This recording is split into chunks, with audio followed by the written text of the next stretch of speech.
Welcome to Hail Varsity Radio, the voice of Husker Nation. Insight, opinion, expertise, with the biggest and best names talking Nebraska across the state. Join the show on Twitter at Hail Varsity and at Schmidt_radio. Call in at 402-466-ESPN or 1-800-825-5865. Here's Chris Schmidt. Welcome to Friday. It's Hail Varsity Radio, presented by the Nebraska Lottery. Chris Schmidt, Elijah Herbal. Feeling all right, man. Smiling. We're ready to go. We've got a scheduled drop at some point. We'll hear from Ronnie Green in just a moment. I'm still smiling about the old Fast Times at Ridgemont High table read. My God, that was hilarious. With the cast of characters and, of course, Morgan Freeman narrating. That's only Morgan Freeman can do. We'll get into some football, lots of NFL thoughts, some Nebraska stuff, and you can join us today at 466-3776, 466-3776, 800-825-5865. Find us on Twitter at Schmidt_radio. At Herbal Essence for Elijah Herbal. And I've got a question out there at Schmidt_radio in honor of the Fast Times at Ridgemont High table read, where you had Jennifer Aniston and Brad Pitt and Shia LaBeouf getting baked in his garage, playing the part of Spicoli, where you had the real Spicoli watching on. What movie scene do you want to hear Clausburn recite? I mean, there's a lot of options. I think he might be leaning towards Any Given Sunday in Al Pacino. That Inches speech, probably the best part of the movie, aside from the chainsaw in someone's Maserati. That was good. I like the Al Pacino speech, but it's not suitable for air from Scent of a Woman. But we'll see what Clausburn comes up with. He's going to join us. We'll dive back into the forecast. Couple of really talented high school teams kick off tonight, 8 o'clock on ESPN. Lincoln locally, that's Southeast and Creighton Prep. We will hear from Coach Gatula and Coach Yonk. Derek Peterson with us in 15 minutes. The Pride of Fairbury. I think his favorite movie is Fast Times at Ridgemont High. Bill Dolman will be with us. You're puzzled, Elijah. Your mind's wandering. You've got your Nuggets jersey on. It's a big game, big night for you Denver fans. So tell me this. Is there not a movie that just immediately pops into your head? There's not. That's why I'm racking my brain here. I give me Clausburn trying to live up to anything Al Pacino has done. See, I want to hear him doing. I want to hear Clausburn do the Germans from Die Hard. I'd like to hear him try to pull off a German accent. He does a hell of a job pulling off the Clausbornian accent, I think. Is that fake? I always thought that was just his voice. No. I'm kidding. You and LaBeouf need to go back in the garage. But let's start off with a little high school ball last night. You had Lincoln East, you had Millard North, and the delayed touchdown call seen round Nebraska. And what a shootout, right? You had undefeated Lincoln East on the road at Millard North. And East was up 28-21-7. And the Millard North squad battled back. I think they eventually took a lead 28-21. And with 2 to 3 minutes left in the fourth quarter, East surged ahead 41-40. And we're talking with just seconds left. You had a fumbled snap by the Millard North quarterback. You had a pileup of bodies on the goal line. You had East asking their defense to make one more stop. And they did. They made one more stop. But as things happen when you're on the road, you are subject to interesting officiating. You can make the valid point. You're up 28-7. You're up 21-7. You're up on the road. Maybe it shouldn't come down to that. I get that. But you've got a good team in Millard North, and you got a really talented team in Lincoln East that came back and took the lead. And you had an incredible night by Walters again for Lincoln East chucking the football. He's just so good. And you have the Millard North quarterback fumble the snap, go down, roll into the end zone. Not roll on top of somebody into the end zone, but go to a knee, which you can do, but you can't be on a knee and touch the football because then you are down, and then you're down short of the goal line.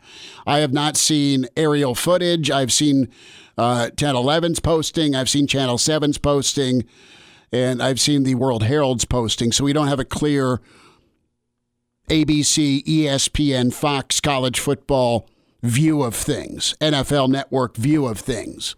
That said, I'm going to armchair this thing and say that is the worst bleeping call I've seen in 5 years, any level of football, where fumbled snap, knees down, short of the goal line.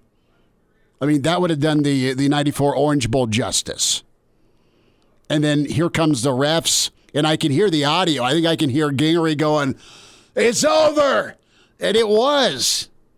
He should have jumped on the bus and got home 41-40 and still been unbeaten this morning. And they're going to be in the playoffs. They'd be in the playoffs in a normal year. They're good.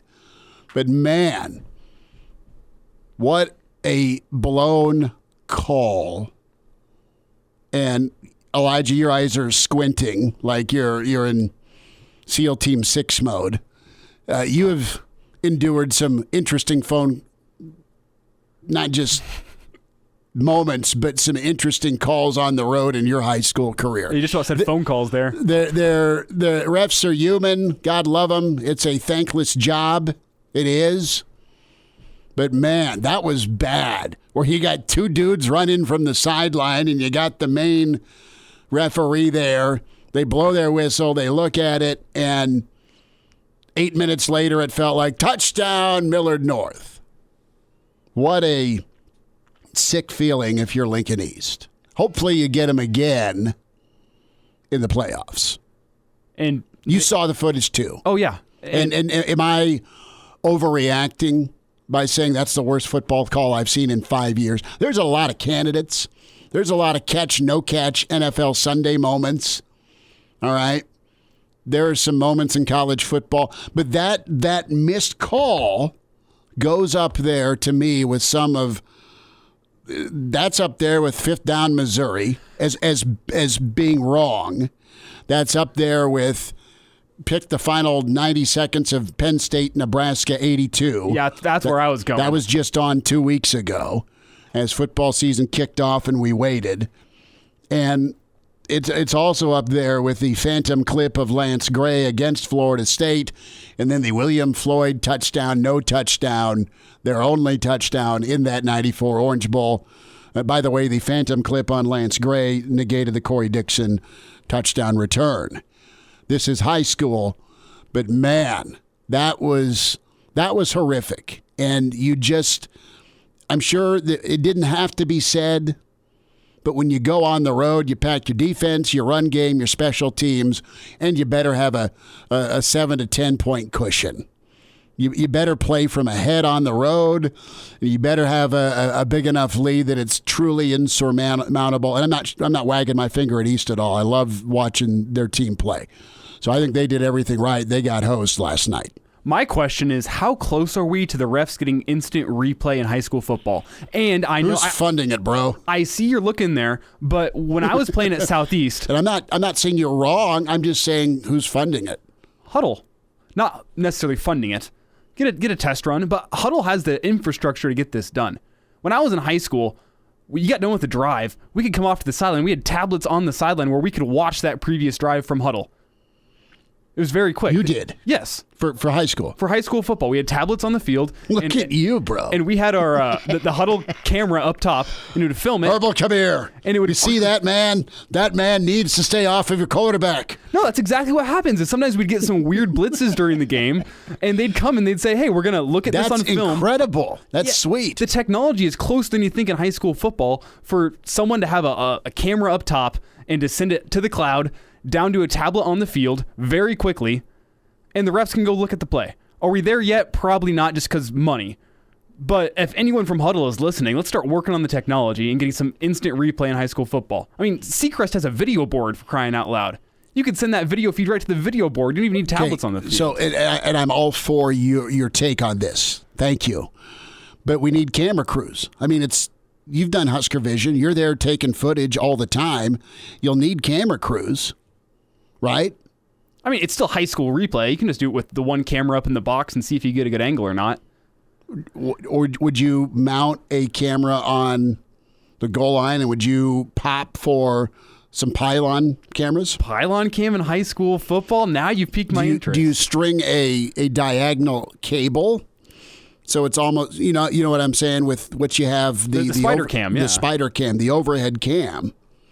Do you string one of those up from flagpole to flagpole? Well, did you see the new, I believe, I can't remember if it was last Thursday night or last Monday night, where it was last Thursday night, because the NFL Network crew has this new camera that they mount underneath their spider cam, and it uses a whole bunch of small cameras, and it gives you a 180-degree view of the field. What's that camera run? I'll start passing the hat. I'm just saying. I'll start passing the hat now. Technology gets cheaper as the years go on. We could be closer to seeing instant replay in high school football than we think. I was horrified. Listen, yes, give me instant replay, okay? But I was horrified that call was botched so badly. Yes. I am horrified for Lincoln East. And when you go watch it, it's a tough call for that referee to make on the goal line, but it's a call you got to make. The tackle or tight end got pushed back on that side, and his view was blocked a little bit. But the ref should be able to come together and say, that snap was fumbled. I thought his knee was down right whenever he got the ball. But I'm saying, like, the line judge, though. I mean, the line judge was both of them ran in, and then you have your umpire that's standing around the line of scrimmage. I don't it's when I saw the quarterback go to his knee to pick, because it was, brother, it was so on top of one another. Goal line, inch to go, ball game. You're trying to decide the finish here. If you go to it was fumbled almost like it was a fumble-rooski, which it wasn't. It was just high pressure moment. You're a center trying to get that under center snap back to the quarterback.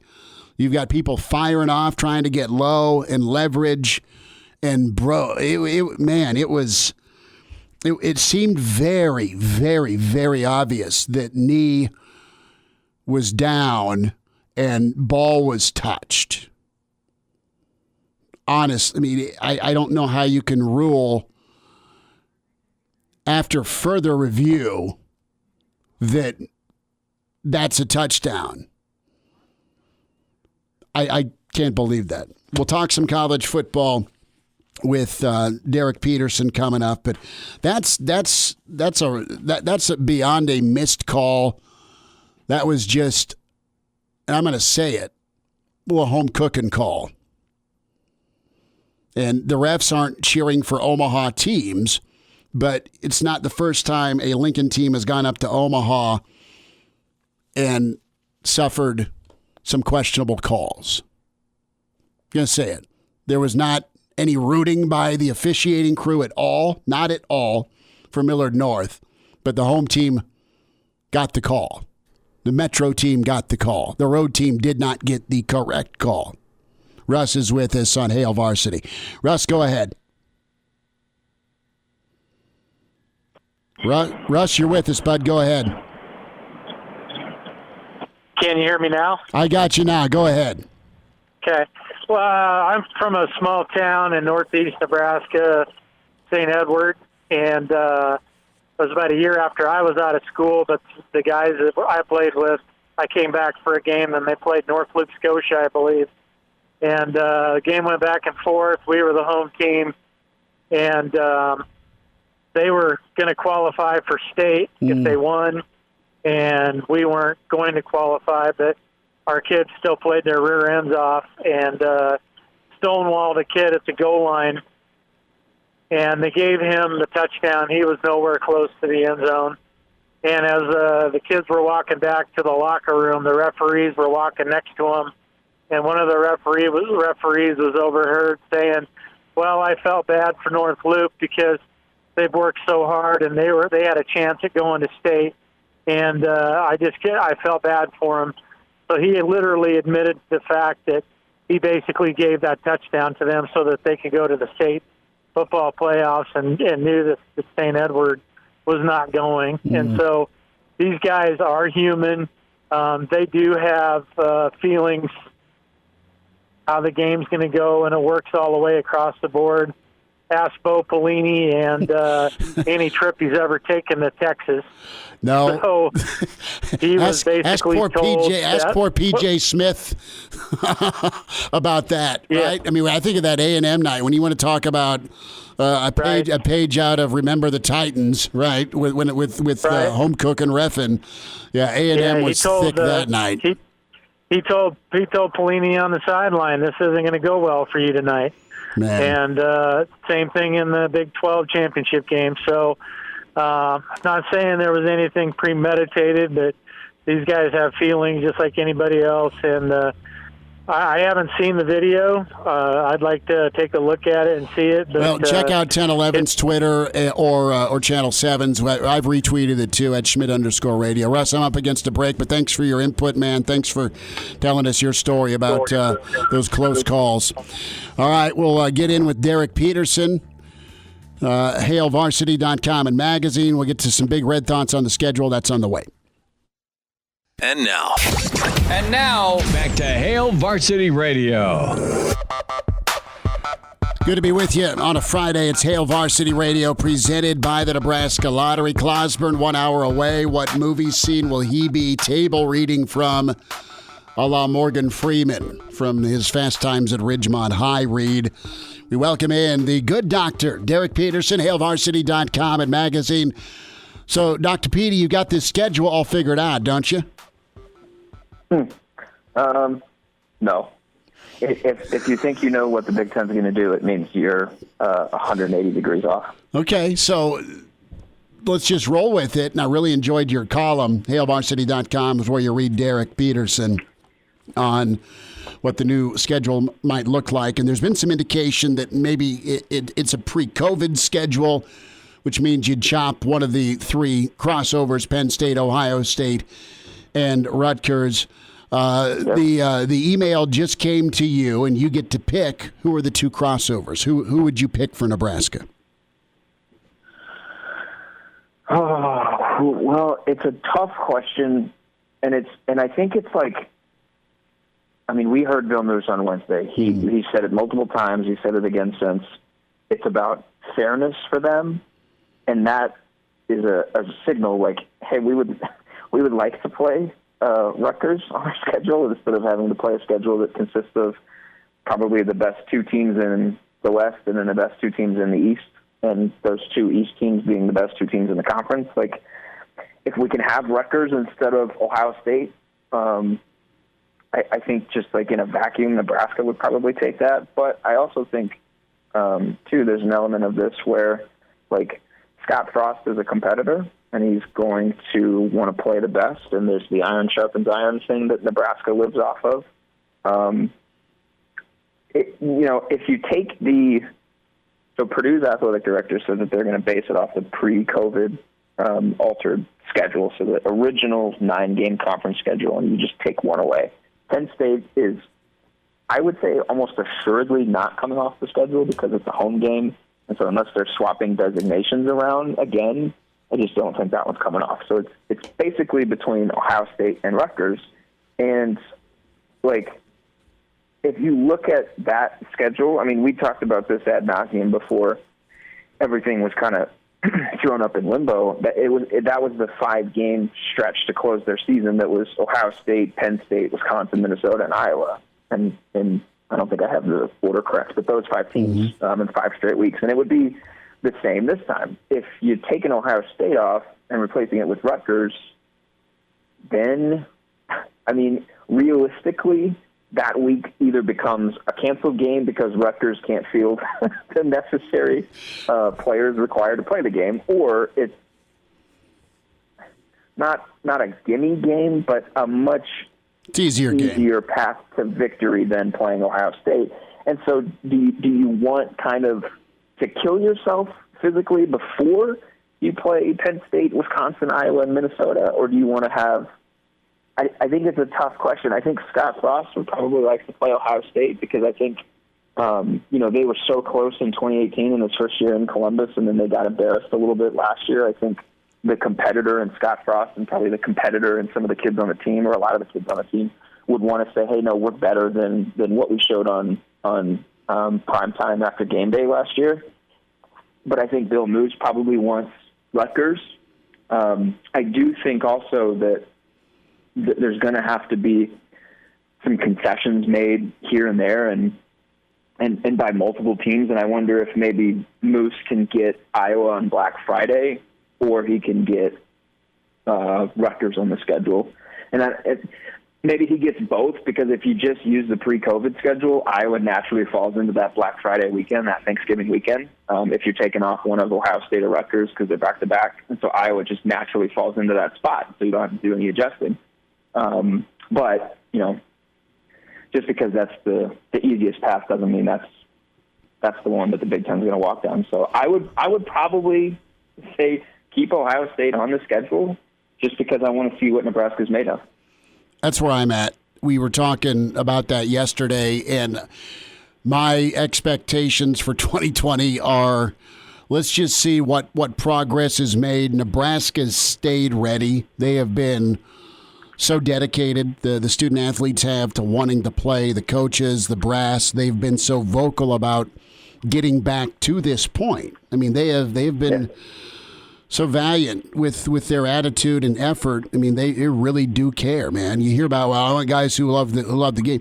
He's got a bunch of guys that have committed themselves to loving the football game and getting ready for the season. So I'm with you. It may not end well, but let's just see where we're at. Last time Nebraska played Penn State, Saquon Barkley went off and 1,000 points were scored in a rainstorm. Last time Nebraska played Ohio State, game day was here and it got real ugly, but it could have been kind of cool had Ohio State not burned a timeout with the option attack running down their throat. So let's just see where they're at. And that's what's weird. You're right, because I go back to the 2018 Ohio State team that was really good. They had a bad night in West Lafayette. And then I look at last year's Ohio State team that was fantastic. If Moose can get Black Friday in Iowa, and I kind of feel like he can, and I think Iowa's pretty open to it, that'd be really cool. With these opt-ins, where's your gut go with that? Do you think the opt-ins can get waived by the NCAA? Because I'd rather play a Purdue that's got Rondale back. I mean, they're going to try and sell him coming back. You got the two Ohio State kids that are going to opt back in, and whatever they took from an agent, what were the benefits, give those benefits back. You have Michigan's top lineman coming back in, and you've got Bateman from Minnesota. Minnesota, I mean, what are they going to be like? They lost a lot on defense, but they were supposed to be pretty feisty on offense. Got a really fun West that's pretty wide open. What's an expectation level you have? And do you like the opt-in, let those kids come back if you were making the rules? Yeah, I mean, I think Minnesota was probably hit the hardest by opt-outs. Mm-hmm. And then on the other side of the conference, there's probably that distinction goes to Penn State. I mean, it makes 100% sense to me to let those kids come back and play. There's probably going to be logistical hoops that you're going to have to jump through if they sign with an agent, if they got anything from that agent. But figure out a way to jump through those hoops, right? And over the last couple months, aside from continuing to extend the recruiting dead period, the NCAA is sort of acting like the restrictive parent that suddenly becomes super cool when you go off to college. We're friends now, Dr. Petey. kind of like shocking people with some of the decisions that and some of the proposals that they're approving. So, I mean, it seems like it's a slam dunk to just say, sever the partnership with the agent, give back anything that you were given, and you can play because circumstances changed. Your season's going to be played now. You're going to be able to compete with your teammates and then prepare for the NFL draft and not have to choose one or the other. So it seems like, I'm 100% in favor of that. And if if all of those guys that opted out are able to get back in, and we kind of start over with where we thought we were going to be, whatever it was in February and March, like, I think Minnesota has to be given respect. I flipped my prediction of who would win the division in the most recent mailbag and said I'm just going to go the safe route and say Wisconsin, just because I don't know what Minnesota's had too many variables kind of up in the air.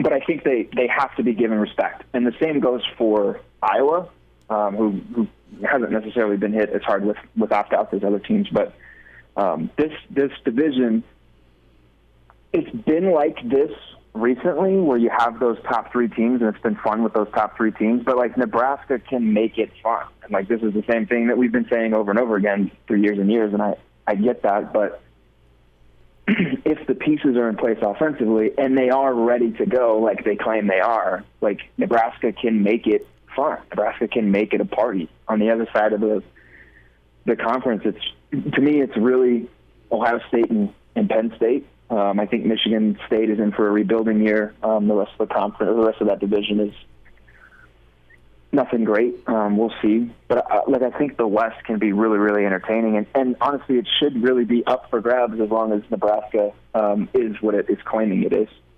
Derek Peterson's with us here on Hail Varsity Radio. And Derek, you mentioned the extension of the NCAA recruiting dead period. I saw last night on Twitter that some Husker recruits were advertising a change.org petition to try to get that extension lifted. Do you have any thoughts on the extension of the recruiting dead period? I mean, from a logistical standpoint, it makes sense not wanting to have a bunch of kids hopping on planes, crossing state lines, going to a new environment, potentially either picking up the virus there or bringing the virus with them and not knowing they're bringing it. Like, I understand the science behind it, but at the same time, it just sucks for this class. It's a tough pill to swallow for this class. You don't get to take official visits. You don't get to go experience. Like, this is the only time that these kids are going to get to go through, like, this environment, this high school senior season where they're getting recruited. This is the only time they get to go through that.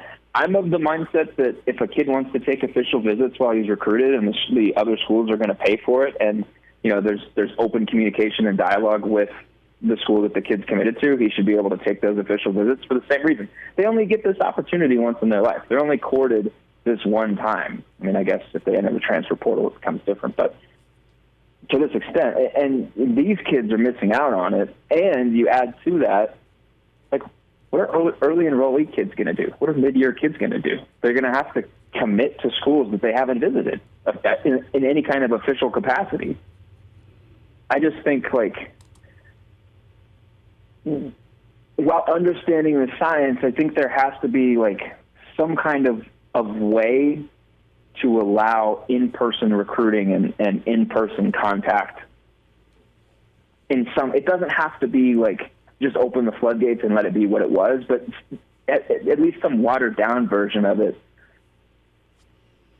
I don't know. I feel like I'm rambling here, but I would like to see those kids at least looked after, because I just feel terrible for them. Fair point. I mean, let's figure out a solution where they can at least, I don't know, check out where they're going to spend 5 years of their life. Derek Peterson's with us, HailVarsity.com and magazine. Be sure to catch his podcast, The Return of Big Ten Football, the Varsity Club podcast with Derek, and, of course, his coverage on football. And, Derek, about 10 seconds. Where are you at tonight, man? Creighton Prep in Lincoln Southeast. Well, stop by the booth. I'll see you there. All right. Will do. All right, buddy. We'll see you. There he is, Dr. Petey. Derek Peterson, HailVarsity.com and magazine. We'll hear from Southeast head coach, Coach Ryan Gatula, next. And we're back Fellas, think we could listen to the radio lesson? on Hail Varsity Radio, presented by the Nebraska Lottery. Yes! That's awesome! High school football gets going a little bit later. Lincoln Southeast against Creighton Prep. We say hi to head coach for the Knights, Ryan Gatula, with us. Coach, off to an unbeaten start. What have you seen from your team And what progress has made you happy from game one to where we're at right now?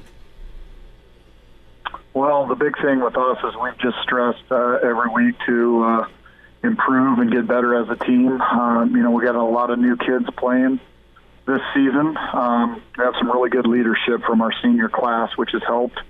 Defense has been very solid for us through the first 3 games, so that's been real consistent. And, I think we've made some good progress on offense. Got 5 new starters on our offensive line and a number of new running backs. And so, like I said, the kids have had a great attitude of just getting better and progressing every week. When we first talked before the opener, you mentioned that leadership was pretty big during the summer, and as you went into the season, give us some of those traits, if you could, about not only the upperclassmen, but just where they have been able to kind of stabilize, not just how you do something, but help also instill some confidence in the younger kids. Yeah, well, I think the big thing is just the older kids who have been a part of what we're doing at the varsity level, just their ability to keep our focus in practice and bring along the younger guys that maybe don't have as much experience. We have a very good schedule, a very tough schedule, and so we've talked to them, and our leaders do a great job of making sure that we're focused week in and week out and always prepared because, like I said, we always got a good team on our schedule coming up, and so we have to be focused in practice, and they've really helped with that. And we do have some experience, certainly at our receiver position and defensive line, guys like Maddox Burton, Derek Branch in our secondary. Those guys are experienced football players at the Class A level, and so they really help our younger guys out. What type of growth have you seen from Burton? I mean, great size, very physical, but spend a little bit of time, if you can, on his development as he's continued to grow. Yeah, well, he's played outstanding for us the last few weeks. I thought he was pretty dominant. If you go back and look at the first 3 to 4 series of the Grand Island game, we were able to produce some turnovers early in the game, and then our offense took advantage of those. And he made a number of plays along the D line and made a great play on a screen early in the game. And so, he's, like I said, a guy that has a lot of experience and has really worked to get better and be a leader for us along that defensive line. Ryan Gattula is with his head coach for Lincoln Southeast. Southeast Creighton Prep set to go a little bit later. Coach, at what point did things kind of materialize and finalize for the go-ahead against Prep? I know they'd been in quarantine, but when was the all-clear given for this? Yeah, well, from our standpoint, what we were told is that this game was always on. We certainly, after our game last week, checked to make sure that everything was still good, and from what everything we were told, everything was good. So we're glad we're able to play the game this week. Excited. They're a very good football team, and it'd be a great challenge. What sticks out to you about Prep on film as you've gotten ready to prep your guys? Defensively, they have a lot of experience. Very aggressive as far as they get to the ball really well, and so, like I said, they're an experienced defense, and they're well coached and do a lot of good things on that side of the ball. And offensively, they got some guys that could go make plays. Bullock, Rollins, those are guys that certainly in the passing game have made some big plays for them. And so the other thing, I guess, offensively is they do a lot of different things. And so you really have to make sure you're prepared for the different formations and looks that they're going to give you. And so communication will be really important for us defensively this week and making sure we're lined up against their different formations and account for what they want to do out of those. As you look at the Prep offense, are they pretty balanced? You said they're multiple, but are they pretty balanced with the run and the pass? They are. It's Creighton Prep, so they're going to have a physical run game that they give you. That's traditionally, what Creighton Prep has been all about, and it's no different. And then, like I said, in the passing game, they have a senior cornerback, and they have a number of guys at the receiver and tight end position that can make plays for them. So they are balanced, and that's the other challenge of defending them. Let's flip it around to your offense, and you mentioned some of the youth that you have, but sounds like your kids are growing up pretty fast, which is that's really good development. With your offense, what do you like most right now that's going on, either run or pass? And then what area do you think that you're maybe just a game or two away from maybe maximizing? Yeah, well, for us early in the season, it was about the running game. Making sure we had 5 seniors start on our offensive line last year, and so we had some young players, some guys that we think are going to be really good players, and some guys that had played at the JV level for us, but they had to grow up pretty quick, and just them having time together, I think, has been really important as far as them kind of meshing together. And also, with our running backs, last year we had, Nick Helene and Isaac Gifford carrying the ball most of the time for us. This year we have a number of new running backs. And so I think just, having a few weeks of our backs and linemen kind of being able to mesh has really helped our running game. And we've thrown the ball pretty well also the last couple of weeks. And so when we have that balance, it makes us a little tougher to defend. Ryan Gattula is with us, head coach, Lincoln Southeast, and Creighton Prep, a throwback game that I watched a lot growing up, and both teams set to kick it off a little bit later on. Coach, as the leader of the program, what was your message to those younger kids? You want to play and play well, but you also understand that it doesn't happen overnight or after a first or second quarter. How have you been able to kind of, I don't want to say ease those guys in, but get them ready to meet a standard you want, also understanding that they're kind of getting their feet wet?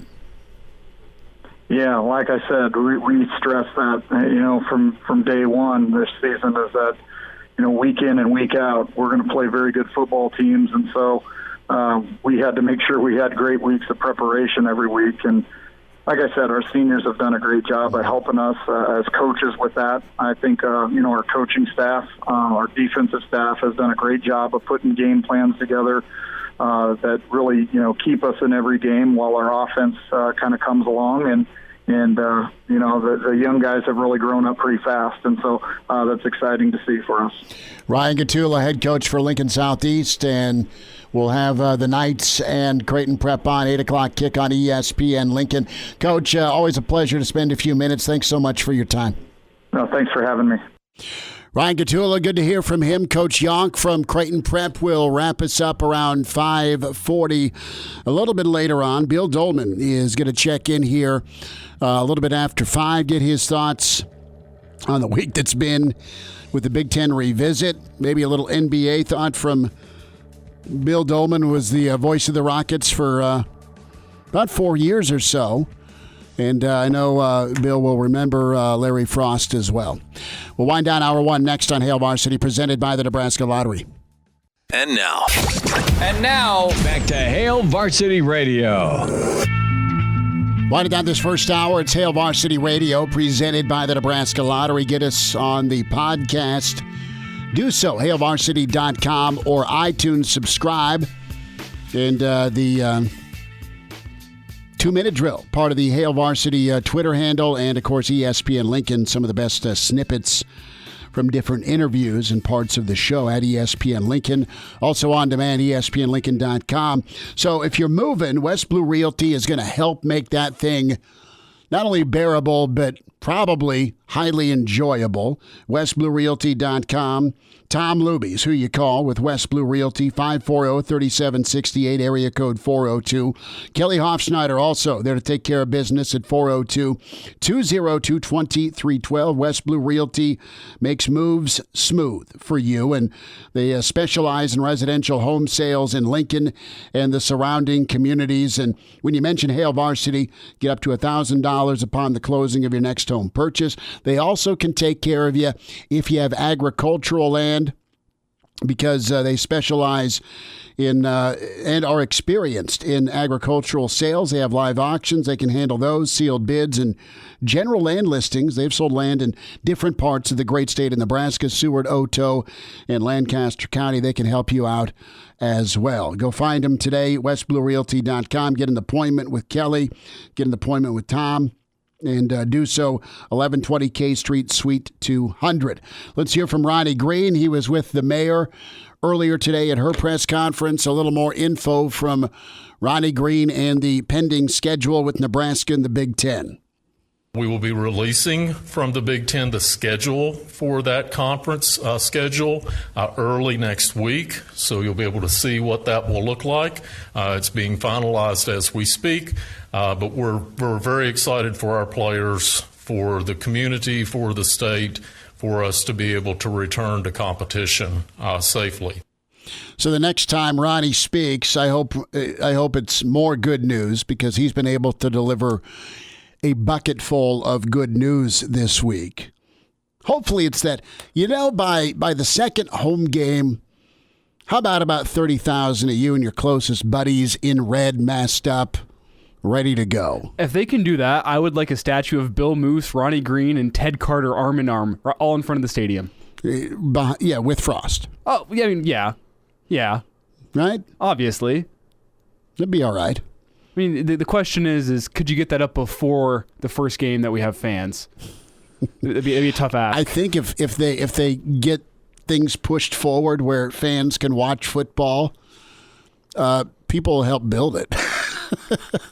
People, sure, we'll get right on that. You'll have statue makers invading Lincoln to get that thing put up. I'm trying to think which part of the stadium. It'd probably be the south side. South side, there's no. Well, you've got Coach Osborne with Brooke, north side of the stadium. Yeah, and that's just iconic. And where's Devaney at? I've never seen that. And then you've got a K-State ball carrier about to be murdered by the entire black shirt defense on the east side of the stadium.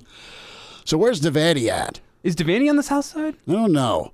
The running joke is that Devaney's. Old Jack Pierce told me this. He's like, Bob's statue, it points towards O Street, and Tom's statue points towards a church. so Bob's statue is pointing towards a bar. Tom's statue is pointing towards a church. Pretty good. And the K-State ball carrier is looking for the state line. Just to get back down safely. Bill Dolman, the pride of Fairbury, NBC Sports. He's next. Hail Varsity, presented by the Nebraska Lottery. Welcome to Hail Varsity Radio, the voice of Husker Nation. Insight, opinion, expertise, with the biggest and best names talking Nebraska across the state. Join the show on Twitter at Hail Varsity and at Schmitz_radio. Call in at 402-466-ESPN or 1-800-825-5865. Here's Chris Schmitz. Hour 2, it's Hail Varsity Radio, presented by the Nebraska Lottery. Chris Schmidt, Elijah Herbel will check in with Clausburn. I think we have narrowed it down to the Al Pacino inches speech from Any Given Sunday as the table read tribute to Fast Times at Ridgemont High, and the Friday forecast in 25 minutes with Claus.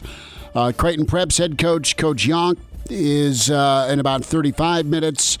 Big game tonight, Prep in Southeast. We say hi to the pride of Fairbury, who scored more than six touchdowns in one game. Bill Dolman with us. At Bill Dolman on Twitter is where you find him. You watch him on NBC Sports. Billy D, how you doing?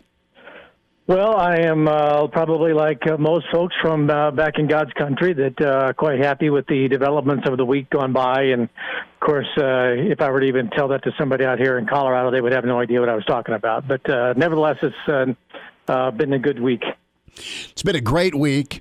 Did you ever tap out on hope that this day would come where the revisit would be a return? I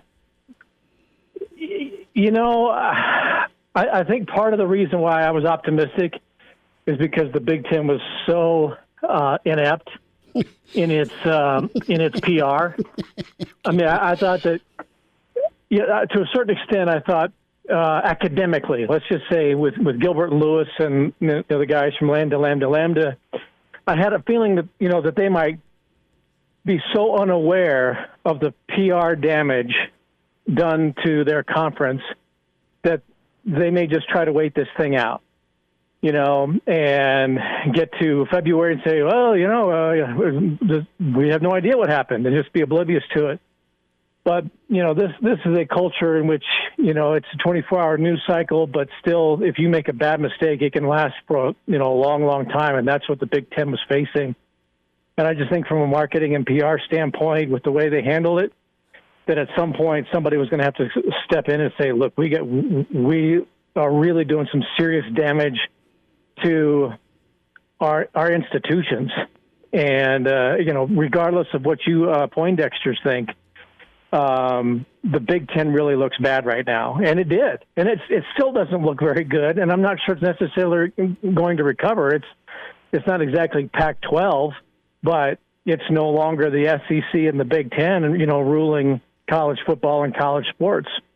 And so I think that to a certain extent, there are people that said, look, this does not look good, and we need to revisit this at some point. And I'm sure they've spent the last few weeks trying to figure out how to go, to satisfy the smart people who are not very smart, but to say, well, we've been, looking at the data, and we've been talking to the scientists and the experts, and we feel that now would be an appropriate time to, go back and look at this issue again.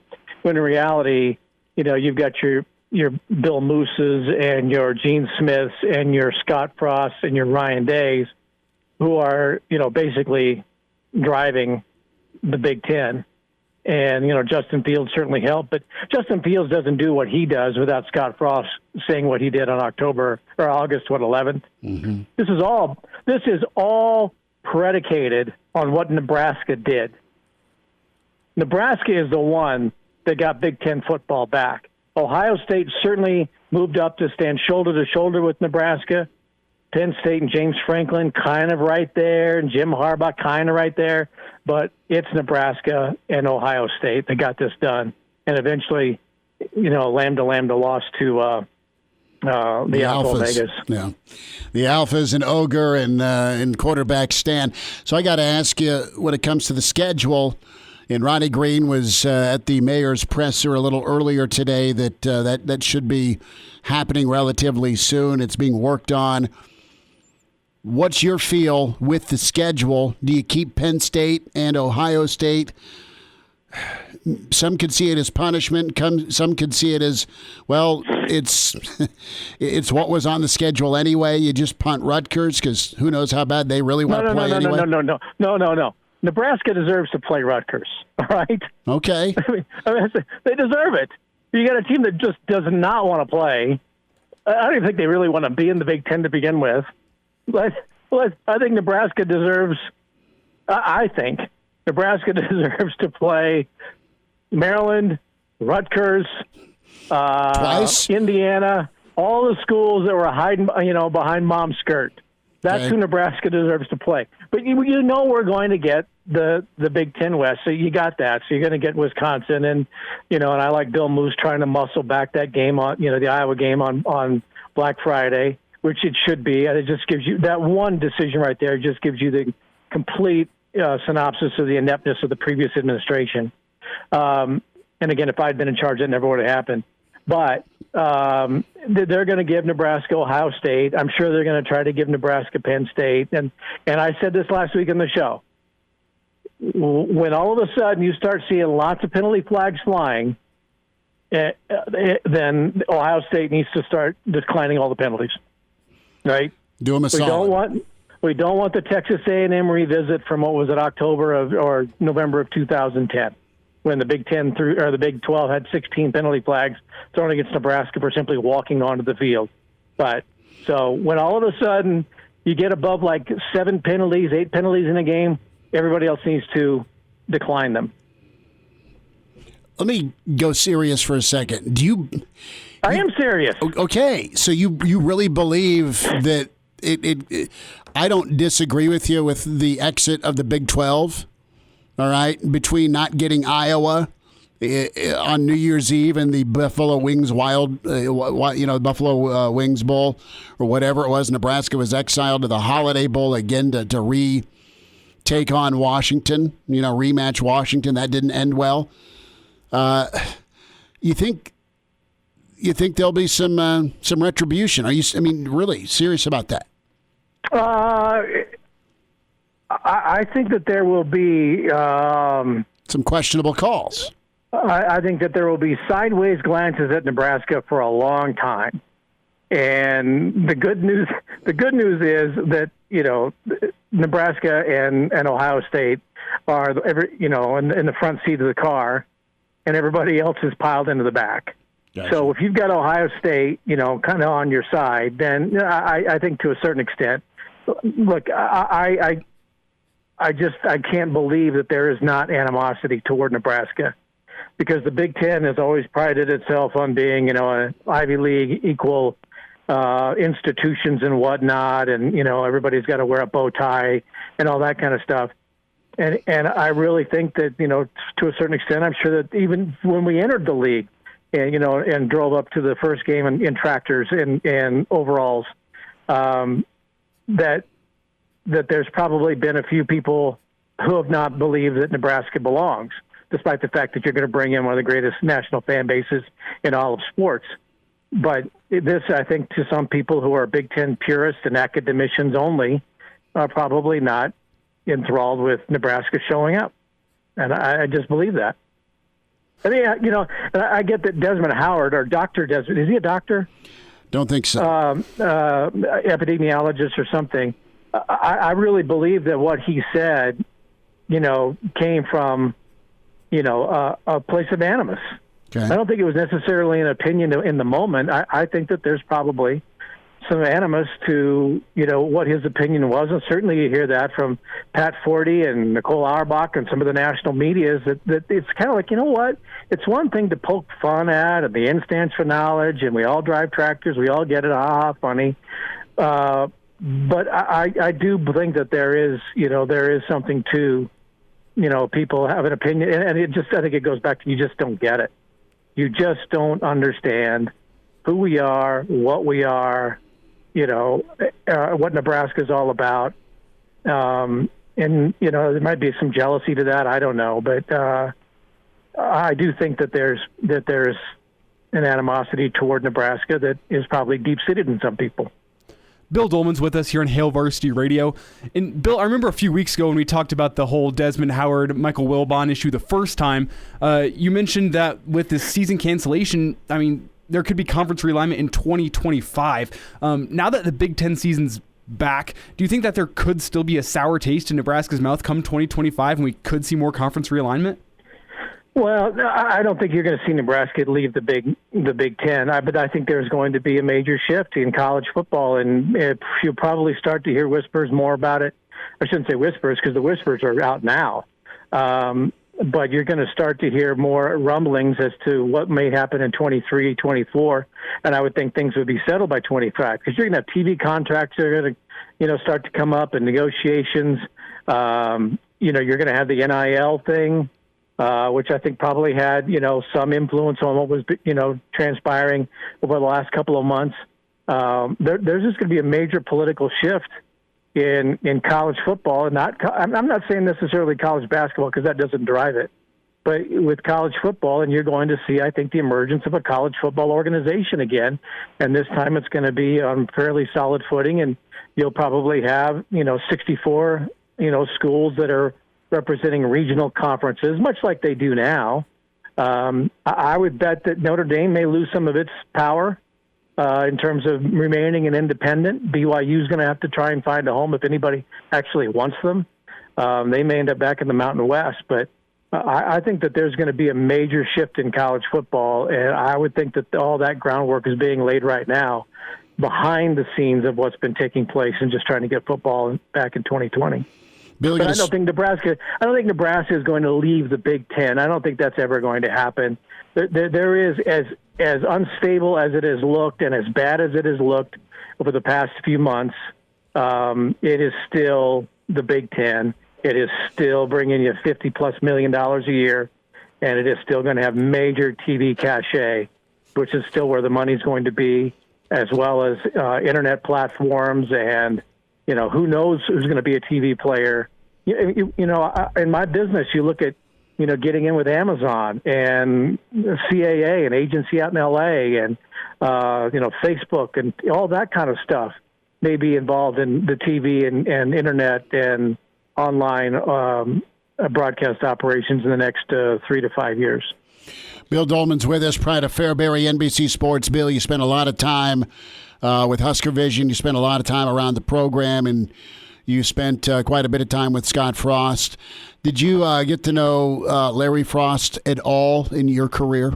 Not really, and I've been thinking about that the past couple of days, and I'm certainly prayerful for Scott and his family. Again, this has just been an incredible time of joy the last couple of years, despite the success on the field. But for Larry to have Scott come back and coach the team, and for Carol as well, and then to go through the lows, but to still be the guy and to do his job honorably at his parents' alma mater, and to be the leader that he's been the last 6 months, I'm sure there's no question that his parents were very proud of what he had done. So, you really are prayerful for Scott and his family. I remember, I was thinking back the last couple of days, my really only interactions with Larry were with Adrian Fiala, because they were teammates back in the day. And, so if I was with Adrian at a game or something and we crossed paths, it was the two of them yucking it up. And then you just kind of happen to be along in the conversation. But, it was kind of a cordial meetings and whatnot, but you certainly respected, Larry for what he had, done as a Husker, as a high school coach, and then, as Scott's dad. He raised a great family, and, so certainly it is a time to be prayerful for Scott. Bill, a shift to Joe Burrow. I enjoyed, and I never thought I'd say Cleveland and Cincinnati, but that was a good ball game last night. Let's get your take on Joe Burrow. 2 games, no preseason, really poised, got the hell beat out of him, but almost got a win. What's your quick takeaway on Joe Burrow in Cincinnati? I mean, are you wowed by him, or are you reserving judgment? I'm not saying you're crowning the guy, but I think he's been pretty impressive for such a young dude. That's a relative term, because when I watched a little bit last night. The thing that impresses me, despite the fact that he's a rookie, he has a maturity. And you just hate to throw big names out there like that because it's not fair. But I remember when Peyton Manning left Tennessee, went to Indianapolis, and the way he handled himself as a pro, certainly had a lot to learn. There's no question about that. But there are some similarities, I think, in the maturity level for Joe Burrow to be in the situation that he's in with a loser organization. And, God bless Zach Taylor. But what impresses me is that he is a mature guy who understands, probably the organization. And let's face it, that's not a great organization. But he handles himself extremely well. He doesn't have a great team around him. And the other name that came to mind last night, I was watching this, and my hope is that he doesn't turn out to be Archie Manning, who was a great college quarterback, and probably one of the great college quarterbacks of all time. But he ends up with the New Orleans Saints, who were just god-awful. And that, so many great NFL careers are predicated on who you got drafted by. If Joe Montana had been drafted by the Cleveland Browns, do we ever hear Joe Montana again? But he gets into Bill Walsh's system, and he turns out to be a great player. Archie Manning ends up, being in an awful situation and doesn't have a great pro career. So, but I'm just impressed by his maturity and the way he handles himself. And I think there's everything to like about Joe Burrow. That's one thing. I think everybody looks at him and roots for him. Bill Dolman, Pride of Fairbury, NBC Sports. Billy D will get closer to kickoff next week. Thanks for a few minutes today, bud. Do we have any idea who they're going to play yet? Tomorrow, maybe Monday. All right, well, I think they'll beat Rutgers. Take care, Bill. See ya. He's in his 30s, but sounds like he was born with a stogie in one hand and a brew in the other. Now, say my name. It's Schmitty on AM Varsity Radio. I got the body of a taut, preteen Swedish boy. Well, there's a nice back and forth going between Jamal Murray and Snoop Dogg. You see that? Jamal Murray, hey, Lakers got to worry about us. Snoop Dogg says, Lakers in 5, we're not the Clippers, which is pretty good. Breaking news from Michigan, the approval by Michigan faculty, a no-confidence vote, not only taken, but passed in President Mark's Slissel. So the epidemiologist, bang, got it right. You did. I'm proud of you. You've been practicing at home? In front of the mirror. Yeah. May just have a U-Haul in front of his home. So this is an excerpt from the table read heard around social media with members of Fast Times at Ridgemont High. And Brad Pitt, Jennifer Aniston, and, of course, Morgan Freeman narrating the infamous pool scene. We edited for sake of our jobs, but here's just a little touch of Morgan Freeman reading the table read from Fast Times at Ridgemont High last night. She knows how to walk. She is gorgeous. Her eyes are filled with desire as she says, "Hi, Brad. You know how cute I always thought you were." Lord have mercy. Lord have mercy, Morgan Freeman. We welcome in the biggest football fan I know. He's imaginary. He wears red. We will get into a forecast in a minute. Clausburn is with us. Claus, it's been quite a week. You got to be excited about football. How are you? Well, I'm doing very well. I do want to apologize if I lose you. I'm driving to a Kevin Warren leadership seminar, and it may only have 2 minutes worth of content, but you get a free bag of peanuts from Northwest Airlines and a room temperature Shasta, so I'm looking forward to it. Shasta. Grape, I hope? Absolutely grape. That's what I was told, although I'm sure it'll probably turn to orange by the time I get there, knowing his track record. With no communication either, right? They won't tell you until you've already had 3 sips. Nah, got to guess. So, Claus, are you going to do we want to get into the forecast here and do some NFL pick'em, or are you ready to try and one-up Al Pacino from the Any Given Sunday scene, edited for radio, of course? Well, it's your program, Chris. I'm willing to do whatever it is that you want me to do. I've got some thoughts on the NFL, but I've also got a script in front of me, so we can do it how you want to do it, unlike how it'll probably go tonight when you get home. Exactly. Claus, let us clear the floor for you. Clausburn as Al Pacino, the table read, and the longest yard. Hit it. Well, I don't know what to say, really. 3 minutes to the biggest battle of our professional lives. All comes down to today. And either we heal as a team or we're going to crumble. Inch by inch, play by play, until we're finished. We're in hell right now, gentlemen, believe me. And we can stay here, get the snot kicked out of us, or we can fight our way back into the light. We can climb out of this 1 inch at a time. Now, I can't do it for you. I'm too old. I look around, I see these young faces, and I think, I've made every wrong choice a middle-aged man can make. I've spent all my money, believe it or not, chased off anyone who's ever loved me, and lately I can't even stand the face I see in the mirror. You know, when you get old and life, things are taken from you. That's part of life. But you only learn that when you start losing stuff. You find out life's this game of inches. And so is football. Because in either game, life or football, margin for error is so small. 1 half step too late or too early, you don't quite make it. 1 half second too slow, too fast, you don't quite catch it.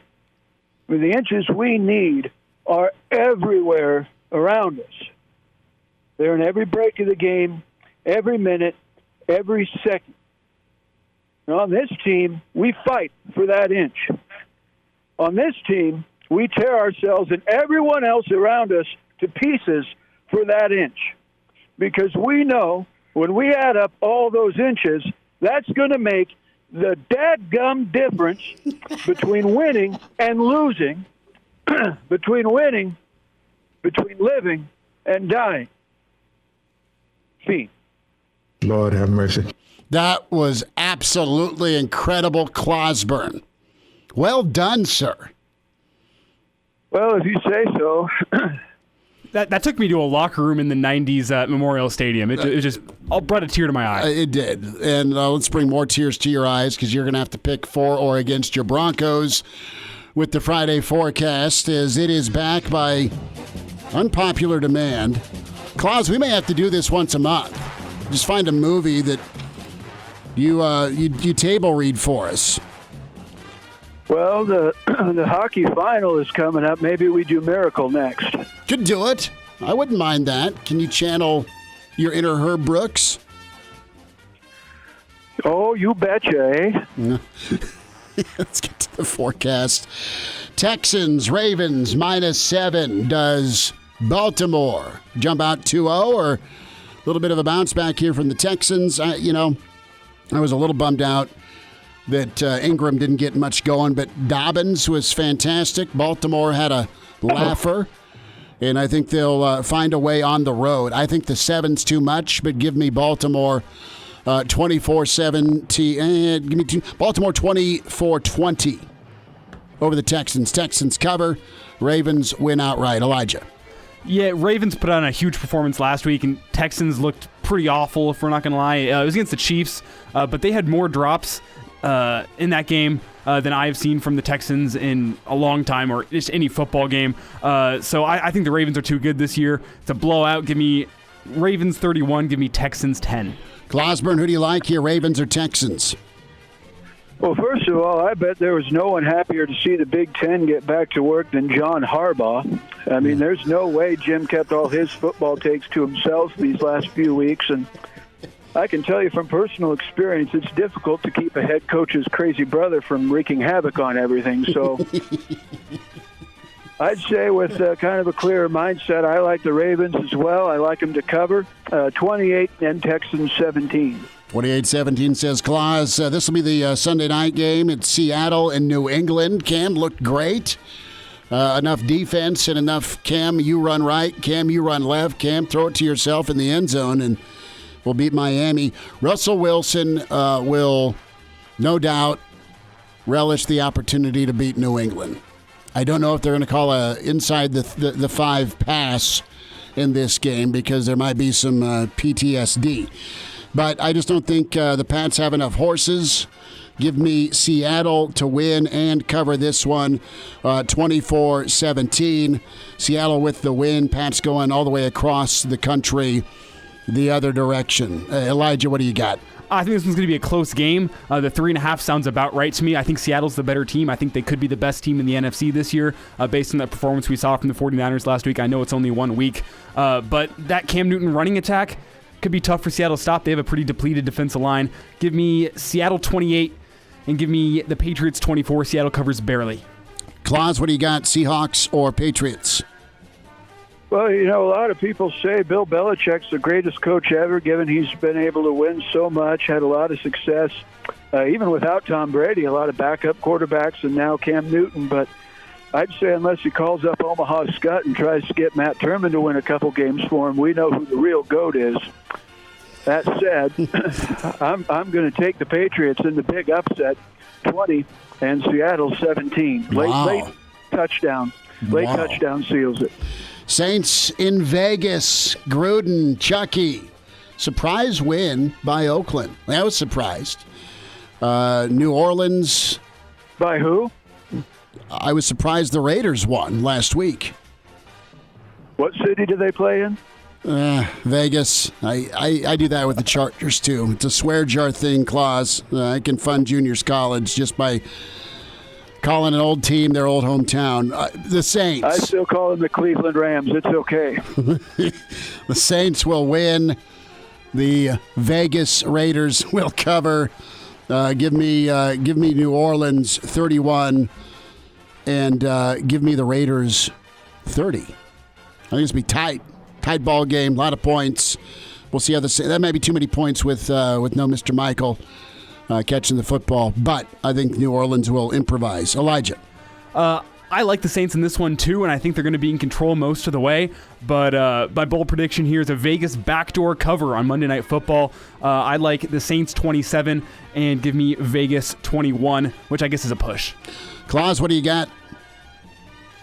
Well, my biggest question now that we've established that the game is in Las Vegas, are they even going to be able to get their hands on working clocks? I've never seen one in that particular city.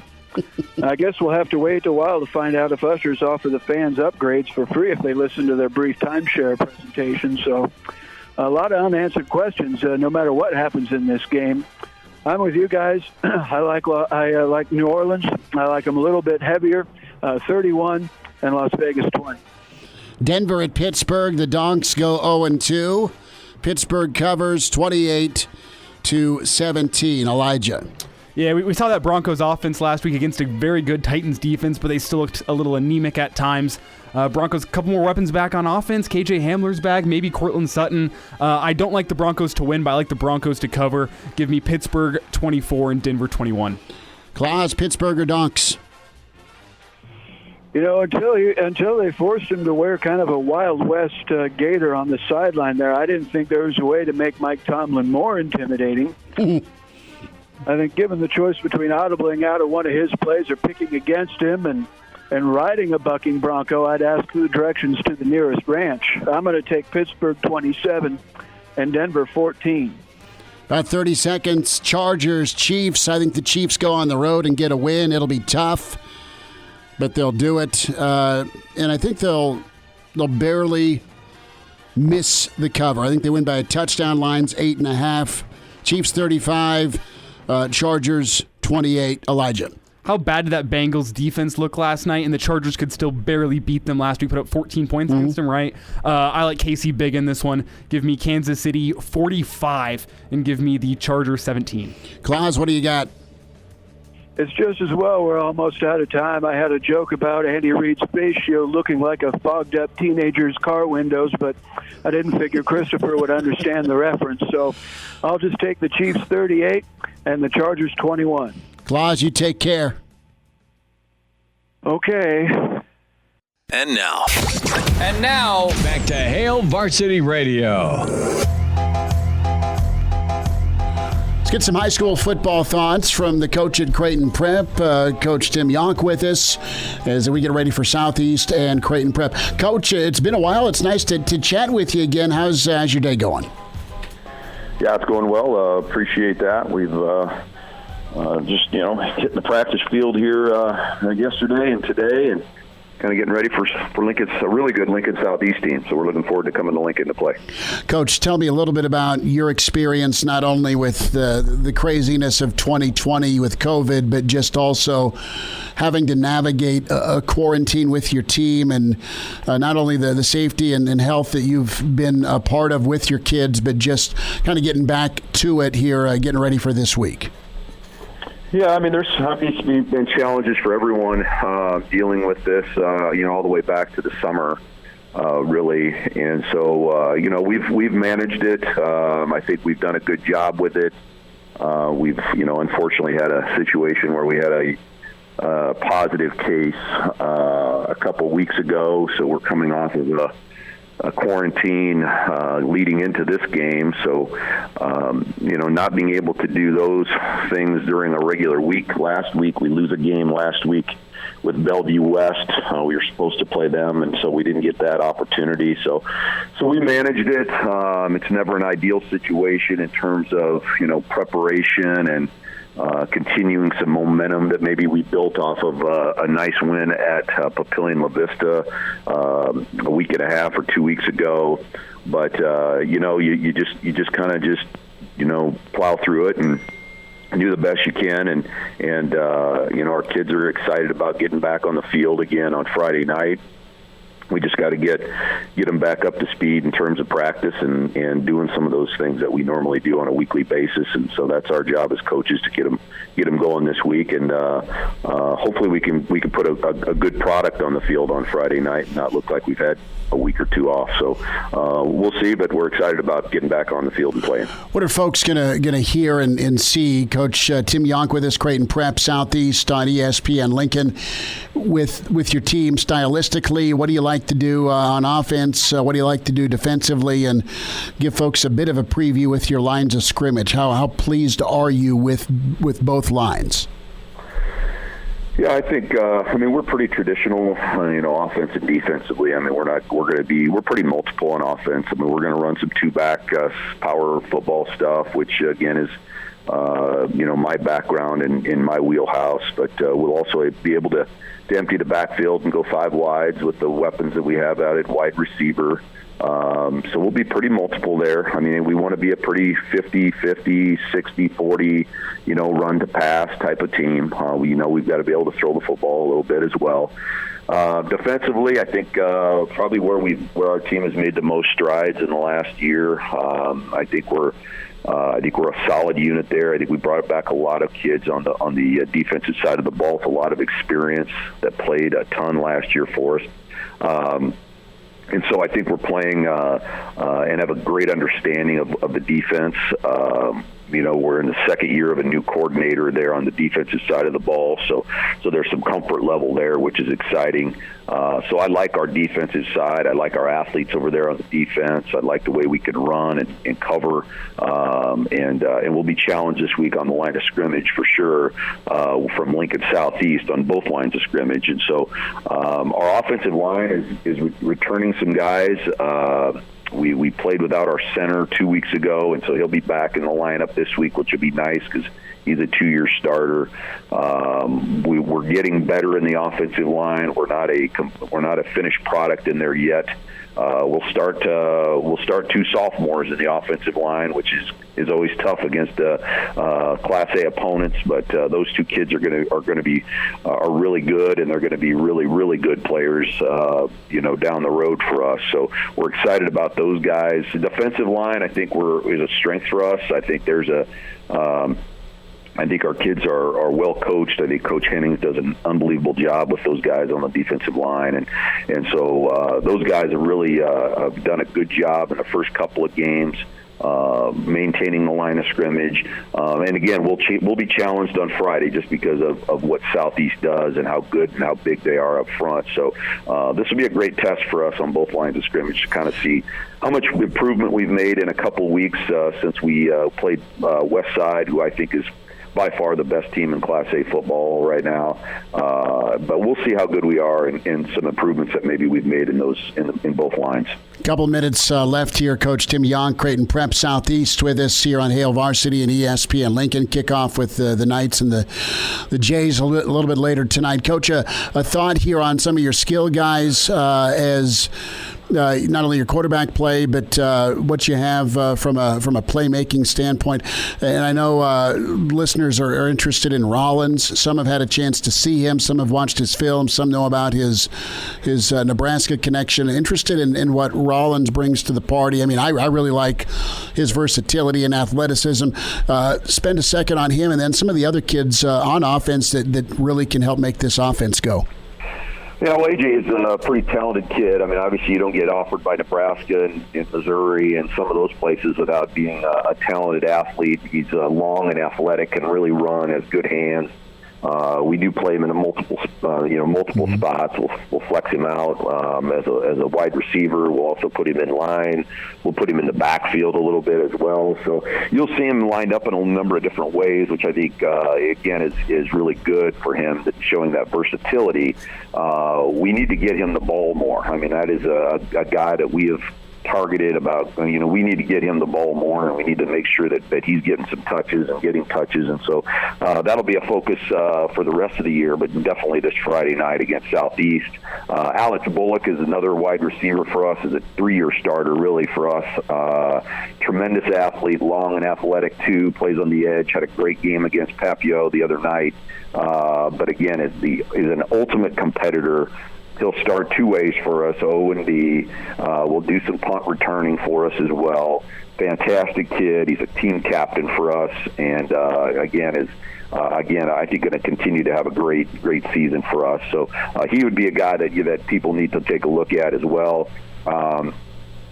In the backfield, we have a first-year starter in Sam Meisenberg at quarterback. He's a game manager. He knows our offense. He's been in our program and in our system, so that's a benefit for him. He can throw the ball well, can run the ball. He's not going to flash and dash you, but he is going to manage the game and run our offense, which we like. Running back, I think we have a whole room full of guys there that I think are talented. We've played a number of guys. We've had some injuries there the first couple of weeks. So, Jack Stessman will be back in the lineup there for us. Carson Bartek will get some carries there. A sophomore, Marty Brown, will get some carries there, who started for us against Papio. So we have a number of guys back there that are going to get some carries, and they're all very talented, and it kind of keeps them fresh too a little bit. So I think offensively, we're a work in progress a little bit. I think we've got to find some consistency, but at the end of the day, we got to find a way to get our playmakers the football. Coach Tim Young, Creighton Prep Southeast, should be a great one at Seacrest, and excited for it. Coach, thanks for your time today. Always appreciate chatting with you, and we'll talk to you down the road. Thanks again. You bet, no problem. Appreciate you guys covering the game. Go Jays.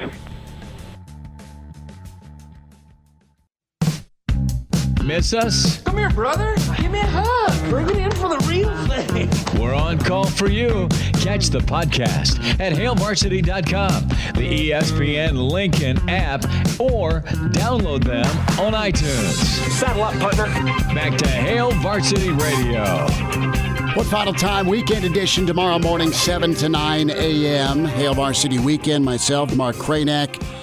You're going to want to hear Clausburn's table read of Any Given Sunday's inch-by-inch speech, inspired by the Fast Times at Ridgemont High table read that raised a ton of money on Facebook Live. That was pretty entertaining. It was an hour long last night with Morgan Freeman narrating. So a little pop culture mixed in. We had our Friday forecast. Good stuff from Derek Peterson on Nebraska. We'll know more from Ronnie Green. He was with the mayor earlier at her press conference with Nebraska's schedule. That will get done soon. Pac-12 news. Lord have mercy.